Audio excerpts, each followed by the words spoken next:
সুখের সমাজ গড়তে দিলে। আসসালামু আলাইকুম ওয়া রাহমাতুল্লাহি ওয়া বারাকাতুহু নাহমাদুহু ওয়া নুসাল্লি আলা রাসূলিহিল কারীম আম্মা বা'দ। প্রিয় দর্শক শ্রোতা, মাহে রমাদানের বিশেষ অনুষ্ঠান আল কোরআনে আদেশ নিষেধ যে বা যারা যেখান থেকে দেখছেন সকলকে জানাই আন্তরিক মোবারকবাদ। প্রিয় দর্শক, আপনারা জানেন যে এই আল কোরআনে আদেশ নিষেধ এটা আমাদের প্রত্যেকের জীবনে অত্যন্ত গুরুত্বপূর্ণ একটি বিষয়। রব্বুল আলামিন আমাদের সুপথ প্রাপ্তির জন্য আমাদেরকে যে গাইডলাইন দিয়েছেন সেই গাইডলাইন হলো আল কোরআন। সেই আল কোরআনে যে আমরা প্রতিনিয়ত তিলাওয়াত করি, বিশেষ করে খতমে তারাবিতে আমাদের হাফিজ সাহেবগণ তিলাওয়াত করেন, কিন্তু এই যে তিলাওয়াতের যে আয়াতসমূহ এখানে কি বলেছেন আল্লাহ রাব্বুল আলামিন, আসুন আমরা সংক্ষেপে এই বিষয়গুলো জানার চেষ্টা করি। বিশেষ করে আমি এক্ষেত্রে আদেশগুলোকে প্রথমে বলবো, তারপর নিষেধগুলোকে বলবো। আল্লাহ তাআলা যেন আমাদের সকলকে কাজে পরিণত করার মানসিকতায় শ্রবণ করার তৌফিক দান করেন। প্রিয় দর্শক, আজ রজনীতে তৃতীয় তারাবিতে আমাদের হাফিজ সাহেবগণ চতুর্থ পারা সম্পূর্ণ এবং পঞ্চম পারার প্রথম অর্ধাংশ তিলাওয়াত করেছেন, যাতে রয়েছে সূরা আলে ইমরান এর 92 থেকে 200 নং আয়াত পর্যন্ত এবং সূরা আন-নিসা এর 1 থেকে 86 নং আয়াত পর্যন্ত। রব্বুল আলামিন ইরশাদ করেছেন, পুণ্য লাভ করতে হলে প্রিয় বস্তু ব্যয় করতে হবে, এবং আল্লাহ তাআলা বলেছেন লান তানালুল বিররা হাত্তা তুনফিকু মিম্মা তুহিব্বুন, যা পছন্দ করো এটা যদি ব্যয় না করো তাহলে পুণ্য পরিপূর্ণ বা প্রকৃত পুণ্য তোমরা লাভ করতে পারবে না। একনিষ্ঠভাবে মিল্লাত ইব্রাহিমের অনুসরণ করতে হবে। সামর্থ্যবান ব্যক্তিকে ফরজ বিধান হজ পালন করতে হবে। আল্লাহকে যথাযথভাবে ভয় করতে হবে। আল্লাহ তাআলার রজ্জুকে দৃঢ়ভাবে আঁকড়ে ধরতে হবে। আল্লাহ তাআলার প্রদত্ত অনুগ্রহকে অনুসরণ করতে হবে, এবং আল্লাহ রাব্বুল আলামিন যে অনুগ্রহ আমাদের প্রতি প্রতিনিয়ত করে যাচ্ছেন এটাকে স্মরণে রাখতে হবে, ভুলে যাওয়া যাবে না। কল্যাণের দিকে মুমিনগণকে আহ্বান করতে হবে। মুমিনগণকে সৎ কাজের জন্য আদেশ করতে হবে এবং অসৎ কাজের ব্যাপারে নিষেধ করতে হবে। উম্মতে মুহাম্মাদিকে মানব জাতির কল্যাণ সাধন করতে হবে এবং আল্লাহ তাআলার প্রতি প্রকৃত ঈমান আনতে হবে। রব্বুল আলামিনের প্রতি প্রকৃত তাওয়াক্কুল করতে হবে। সফলতা অর্জনের জন্য আল্লাহ রব্বুল আলামিনকে ভয় করতে হবে। জাহান্নামের আগুনকে ভয় করতে হবে। প্রতিপালকের ক্ষমা এবং জান্নাতের দিকে ধাবমান হতে হবে। আল্লাহ এবং তার রাসূল সাল্লাল্লাহু আলাইহি ওয়াসাল্লামের আনুগত্য করতে হবে। সচ্ছল এবং অসচ্ছল উভয় অবস্থায় আল্লাহর রাস্তায় খরচ করতে হবে, ব্যয় করতে হবে। নিজেদের ক্রোধকে, রাগকে সংবরণ করতে হবে। মানুষের প্রতি ক্ষমা পরায়ণ হতে হবে।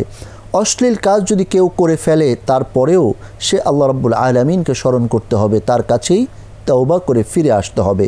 নিজেদের প্রতি জুলুম যদি হয়ে যায়, অর্থাৎ অন্যায় হয়ে যায়, পাপাচার হয়ে যায়, সাথে সাথেই যেন সে আবার সেই পাপের জন্য আল্লাহ রাব্বুল আলামিনের দরবারে ফিরে আসে, তওবা করে। এটাই আল্লাহ তাআলার আদেশ আমাদের প্রতি। নিজেদের পাপের জন্য ক্ষমা প্রার্থনা করতে হবে। জান্নাতে প্রবেশ করতে হলে ধৈর্যের সাথে আল্লাহ তাআলার পথে জিহাদ করতে হবে। পাপ কাজ ও সীমা লঙ্ঘনের ক্ষেত্রে আল্লাহ তাআলার নিকট ক্ষমা চাইতে হবে।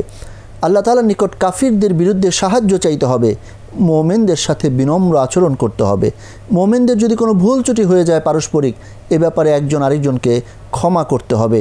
কাজে কর্মে সদা একে অন্যকে ভালো পরামর্শ দিতে হবে এবং পরামর্শের মাধ্যমে উত্তম ভালো কাজের পরিকল্পনা করতে হবে। মুমিনদের জয়ী হওয়ার জন্য আল্লাহ রাব্বুল আলামিনের প্রতি তাওয়াক্কুল করতে হবে। আল্লাহ তাআলার সন্তুষ্ট যে বিষয়ে আল্লাহ তাআলা সন্তুষ্ট সে বিষয়ের অনুসরণ করতে হবে। আল্লাহ তাআলাকে ভয় করতে হবে। অসৎকে সৎ থেকে পৃথক করতে হবে। সত্য এবং মিথ্যা, সৎ এবং অসৎ এই দুটোকে মিলানো যাবে না। আল্লাহ এবং তার রাসূলগণের প্রতি যথাযথভাবে আন্তরিক ঈমান আনতে হবে। জীব মাত্রই মৃত্যুর স্বাদকে আস্বাদন করতে, গ্রহণ করতে প্রস্তুত থাকতে হবে। কষ্টদায়ক কথায় ধৈর্য ধারণ করতে হবে। আল্লাহ তাআলার কিতাব মানুষের নিকট সরাসরি স্পষ্টভাবে প্রকাশ করতে হবে, প্রচার করতে হবে। আকাশমণ্ডলী এবং পৃথিবীর সৃষ্টি নিয়ে চিন্তা গবেষণা করতে হবে, দিন ও রাতের পরিবর্তন নিয়ে চিন্তা গবেষণা করতে হবে। এবং এক সময়ে আমরা অবলীলায় বলে ফেলবো যে আল্লাহ আপনি কতই না উত্তম সৃষ্টিকর্তা, কিভাবে এত সুন্দর এবং এত সুনিপুণভাবে আপনি সকল কিছুকে সৃষ্টি করেছেন। দাঁড়িয়ে বসে এবং শুয়ে সর্বাবস্থায় আল্লাহকে স্মরণ করতে হবে। জান্নাত কামনাকারীদেরকে প্রয়োজনে আল্লাহ তাআলার পথে হিজরত করতে হবে। জান্নাত কামনাকারীদেরকে আল্লাহ রাব্বুল আলামিনের পথে জিহাদ করতে হবে, যুদ্ধ করতে হবে। জান্নাত লাভের জন্য প্রতিপালককে ভয় করতে হবে। মুমিনদেরকে প্রতিযোগিতা করে ধৈর্য ধারণ করতে হবে। মুমিনদেরকে যুদ্ধের জন্য, জিহাদের জন্য সদা প্রস্তুত থাকতে হবে। জ্ঞাতিবন্ধন সম্পর্কে, আত্মীয়তার সম্পর্কের বিষয়ে সতর্ক থাকতে হবে। ইয়াতিমদেরকে তাদের ধন সম্পদ ফেরত দিতে হবে, এটাকে অন্যায়ভাবে ভোগ করা যাবে না। স্ত্রীদেরকে তাদের মোহর যথাযথভাবে প্রদান করতে হবে। নির্বোধ ইয়াতিমদের সম্পদ থেকে তাদের জীবিকা নির্বাহের ব্যবস্থা করতে হবে। ইয়াতিমদের সাথে সদালাপ করতে হবে। ইয়াতিমদের সাথে কখনোই অন্যায় আচরণ করা যাবে না, তাদের সাথে সদালাপ করতে হবে। এটি আল্লাহ তাআলার আদেশ সকল মুমিন নরনারীর প্রতি। প্রাপ্তবয়স্ক হলে আবার সেই ইয়াতিমের সম্পদ তাকে ফিরিয়ে দিতে হবে, ওটা নিজের কাছে রাখা যাবে না। ইয়াতিমদের সম্পদ যখন ফিরিয়ে দেওয়া হবে ওই সময় সাক্ষী রাখতে হবে, যেন সে কখনো এটা আবার বলতে না পারে যে আমি তো সম্পদ পাইনি, এই জন্য সাক্ষী রাখতে হবে। এবং দেখেন যে আল্লাহ রাব্বুল আলামিন এই প্রত্যেকটা বিষয়ে এত সুচারুরূপে বয়ান করেছেন যে আমরা যদি যে কোনো একটা বিষয় আমাদের জানা দরকার হয়, আমরা কোরআনের কাছে আসলেই আলহামদুলিল্লাহ আলহামদুলিল্লাহ আমরা সরাসরি অথবা তার ইঙ্গিত আল কোরআনে পেয়ে যাই। কোনো মৃত ব্যক্তি যখন একজন মুমিন নরনারী ইন্তেকাল করেন, তার ওয়ারিশি বন্টনের সময় তখন কিন্তু অনেক আত্মীয় স্বজন আসেন। আল্লাহ রাব্বুল আলামিন বলেছেন যে তাদেরকেও বন্টনের সময় কিছু কিছু গিফট বা হাদিয়া তাদেরকে যেন দেওয়া হয়, তাদেরকে যেন একবারে আচরণ তাদের সাথে খারাপ না করা হয়।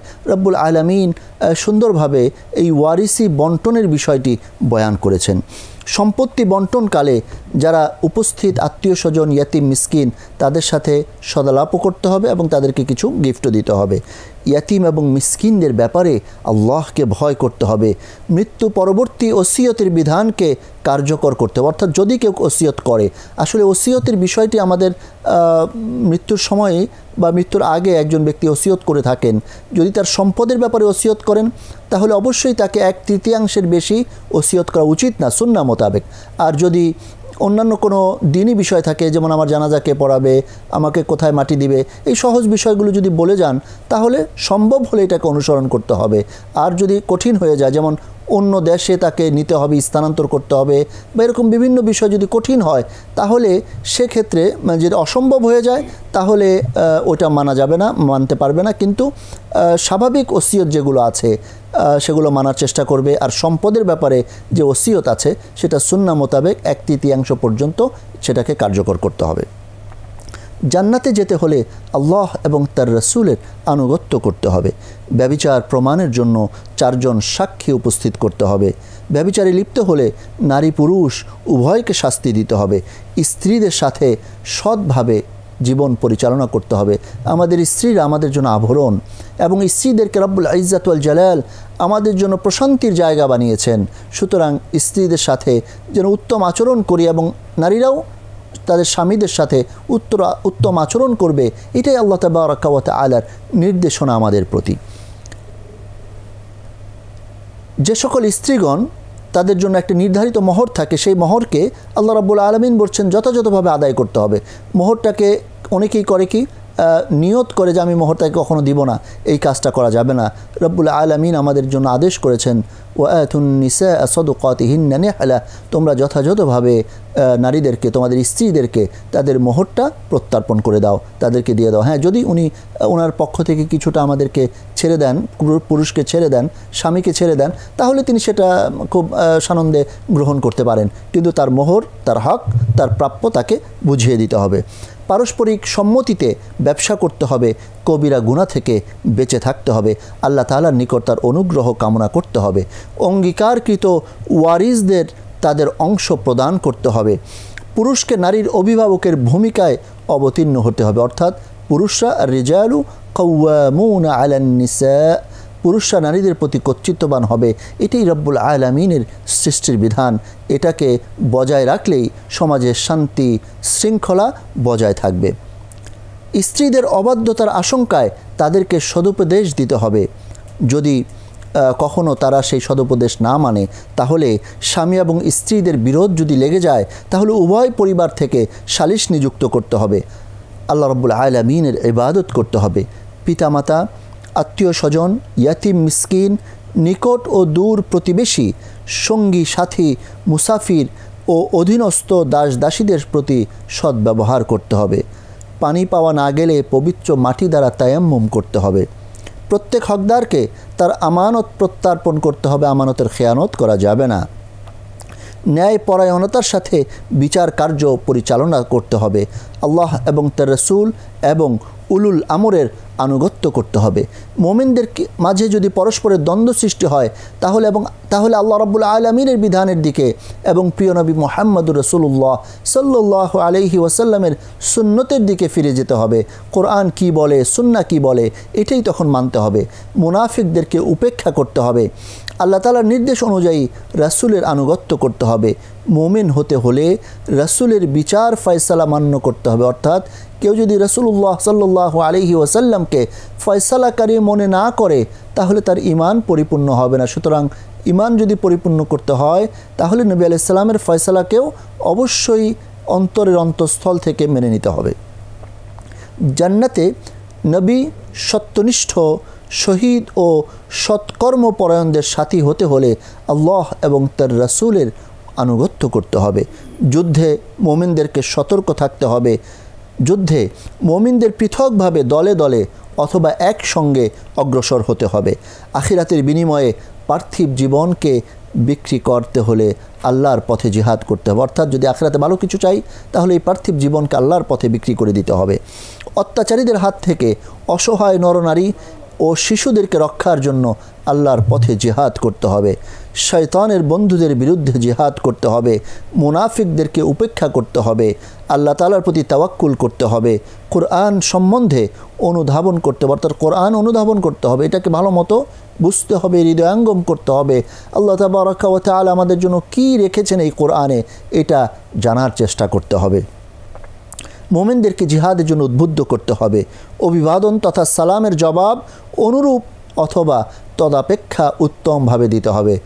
প্রিয় দর্শক, আমরা জানি যে রব্বুল আলামিন আমাদের মাঝে এই পারস্পরিক সালামের যেই সুন্দর আদব শিক্ষা দিয়েছেন, এটা যদি আমরা বজায় রাখতে পারি, এবং নবী আলাইহিস সালামও বলেছেন বেশ কিছু হাদিসে, আফশুস সালাম, সালাম দাও, সালামের প্রচার করো, প্রচলন করো। সুতরাং একে অপরকে যখন সালাম দিতে থাকব, অবশ্যই আমাদের নিজেদের মাঝে এবং সমাজের মাঝে শান্তি চলে আসবে। এক্ষেত্রে আল্লাহ তাআলা আমাদেরকে যে নির্দেশনা দিলেন, সেটা হলো কেউ যদি তোমাকে সালাম দেয়, তাহলে উত্তমভাবে তার জবাব দাও, অথবা তার যতটুকু সে তোমাকে অভিবাদন জানিয়েছে, সালামের জবাবটা অতটুকু অন্তত দাও। আর উত্তম হলো আরও যত বেশি দোয়া তার জন্য করা যায়। এক্ষেত্রে যখন কেউ আমাদেরকে বলবে আসসালামু আলাইকুম, আমি তখন উত্তর দিব ওয়া আলাইকুমুস সালাম ওয়া রাহমাতুল্লাহ। সে যদি বলে আসসালামু আলাইকুম ওয়া রাহমাতুল্লাহি ওয়া বারাকাতুহু, আমি বলবো ওয়া আলাইকুমুস সালাম ওয়া রাহমাতুল্লাহি ওয়া বারাকাতুহু। এবং সালামের উচ্চারণের ব্যাপারে আমাদের প্রত্যেকের আরও বেশি সচেতন হওয়া উচিত। আমরা সমাজে দেখতে পাই যে সালামের মতো গুরুত্বপূর্ণ একটি বিষয়, যেটা কোরআন এবং সুন্নাহ এসেছে, এবং পারস্পরিক ভালোবাসা মহাব্বত বৃদ্ধির জন্য এত বড় একটি উপায় হলো সালাম। সুতরাং এই সালামের ব্যাপারে যেন আমরা সকলে সচেতন হই, এই বিষয়টি আল্লাহ তাআলা আমাদেরকে জানিয়েছেন। আসুন প্রিয় দর্শক, এখন আমরা জানার চেষ্টা করব যে রব্বুল ইজ্জত ওয়াল জালাল এই অংশে, এই আমাদের কোরআন মাজিদের যে অংশটা আজকে আলোচনা হচ্ছে, এই অংশে আমাদের জন্য কি কি নিষেধ তিনি রেখেছেন, যে বিষয়গুলো থেকে আমাদেরকে বেঁচে থাকতে হবে। দেখেন, শরীয়ত কিছু করার এবং কিছু থেকে বেঁচে থাকার নাম, এবং এটার জন্য আমাদের মূল যেই এটার প্রমাণ, সেটাই হলো আল কোরআন, যেখান থেকে আমরা আমাদের আদেশ এবং নিষেধগুলোকে বেছে নিতে পারি। রব্বুল আলামিন নিষেধ করেছেন, আল্লাহ তাআলার নিকট আত্মসমর্পণকারী না হয়ে মৃত্যুবরণ করো না, লা তামুতুন্না ইল্লা ওয়া আনতুম মুসলিমুন। একদম আত্মসমর্পণকারী মানে জীবনের পুরোটাই আল্লাহকে দিয়ে দিব, এর আগে যেন মৃত্যুবরণ না করি, আল্লাহ তাআলা নিষেধ করেছেন। মুমিনদের পরস্পরে বিচ্ছিন্ন হওয়া যাবে না, নিজেদের মধ্যে মুমিনদের মাঝে মতভেদ সৃষ্টি করা যাবে না, ঈমান আনয়নের পর কুফরি করা যাবে না, মুমিনগণ অন্য ধর্মাবলম্বীদেরকে বন্ধুরূপে গ্রহণ করতে পারবে না, চক্রবৃদ্ধি হারে অথবা কোনোভাবেই সুদ খাওয়া যাবে না, মুমিনদেরকে হীনবল হওয়া যাবে না, দুঃখিত হওয়া যাবে না। রাসূল সাল্লাল্লাহু আলাইহি ওয়াসাল্লামের অনুপস্থিতিতে আল্লাহ তাআলার দিন থেকে পৃষ্ঠ প্রদর্শন করা, ফিরে যাওয়া, এটা করা যাবে না। কাফিরদের আনুগত্য করা যাবে না, কুফরি অবলম্বনকারীদের মনে তাদের মতো হওয়া যাবে না, মানে তারা যেরকমভাবে আচরণ করে, তারা যেরকম মন মানসিকতা পোষণ করে, এই রকম কোনো মোমেন হতে পারবে না। অবশ্যই এটা আল্লাহ তাআলার পক্ষ থেকে তার জন্য নিষেধ, সে কাফেরদের মতো কখনোই হবে না। অন্যায়ভাবে কোনো বস্তু গোপন করা যাবে না, কারণ কিয়ামতের দিন প্রকাশিত হয়ে যাবে। আমি যদি দুনিয়া গোপন করে রাখি, আল্লাহ তাআলা কিন্তু কিয়ামতের দিন প্রকাশিত করবেন এবং তখন কিন্তু আমি লজ্জিত হয়ে যাব। এই জন্য সত্যকে সত্য বলা, সাদাকে সাদা বলা, কালোকে কালো বলার মন মানসিকতা একজন মুমিনের হৃদয়ে থাকতে হবে। এটাই আল্লাহ তাআলার নির্দেশনা আমাদের জন্য। আল্লাহর পথে যারা নিহত হবে তাদেরকে কখনোই মৃত মনে করা যাবে না, কৃপণতা করা যাবে না, আল্লাহ তাআলার কিতাবকে গোপন করা যাবে না, আল্লাহ তাআলার কিতাবকে অগ্রাহ্য করা যাবে না, আল্লাহ তাআলার কিতাবকে তুচ্ছ মূল্যে বিক্রি করা যাবে না, কাফিরদের অবাধ বিচরণে বিভ্রান্ত হওয়া যাবে না যে কাফেররা তো এত আরাম আয়েশে আছে, আমরা মুসলিমরা কষ্টে আছি, একথা ভাবার কোনো সুযোগ নেই। ভালোর সাথে মন্দের পরিবর্তন করা যাবে না, ইয়াতিমদের সম্পদ নিজেদের সম্পদের সাথে মিলিয়ে ভক্ষণ করা যাবে না, নির্বোধ ইয়াতিমদের হাতে সম্পদ প্রত্যার্পণ করা যাবে না। অর্থাৎ আমি যদি বুঝতে পারি যে একজন ইয়াতিমের হাতে সম্পদ দিলেও বুঝে না কিছু, সম্পদ নষ্ট করে ফেলবে, তাহলে তার জন্য আমি আদলের সাথে, ইনসাফের সাথে সেই সম্পদের রক্ষণাবেক্ষণ করব এবং যখন সে বুদ্ধিমান হবে তখন তার কাছে আবার সম্পদ ফিরিয়ে দিবে। এটাই আল্লাহ তাআলার নির্দেশনা। আল্লাহ এবং তার রাসূলের অবাধ্য হওয়া যাবে না, আল্লাহর নির্ধারিত সীমারেখা অতিক্রম করা যাবে না, বিধবা নারীদেরকে জোরপূর্বক উত্তরাধিকার হিসাবে গণ্য করা যাবে না, স্ত্রীকে তালাক দেওয়ার পর তাদের প্রদত্ত সম্পদকে ফিরিয়ে নেওয়া যাবে না, পিতৃপুরুষের বিবাহকৃত নারীদেরকে বিবাহ করা যাবে না, মুহাররামা নারীদেরকে বিবাহ করা যাবে না, একে অপরকে হত্যা করা যাবে না, কখনও সীমা লঙ্ঘন করা যাবে না, অপরের শ্রেষ্ঠত্ব দেখে তার লোভ লালসা করা যাবে না, স্ত্রীরা যদি অনুগত হয় তাহলে তাদের পিছনে লেগে থাকা যাবে না, বরং তাদের সাথে উত্তম আচরণ করতে হবে, আল্লাহর সাথে কোনো কিছুকে শরিক করা যাবে না, অহংকার করা যাবে না, কৃপণতা করা যাবে না এবং অন্যকে কৃপণতা করার জন্য পরামর্শ দেওয়াও যাবে না, লোক দেখানোর উদ্দেশ্যে রিয়া হয়ে যাবে, লোক দেখানোর উদ্দেশ্যে সম্পদ বন্টন করা এবং সম্পদ ব্যয় করা যাবে না, নেশাগ্রস্ত অপবিত্র অবস্থায়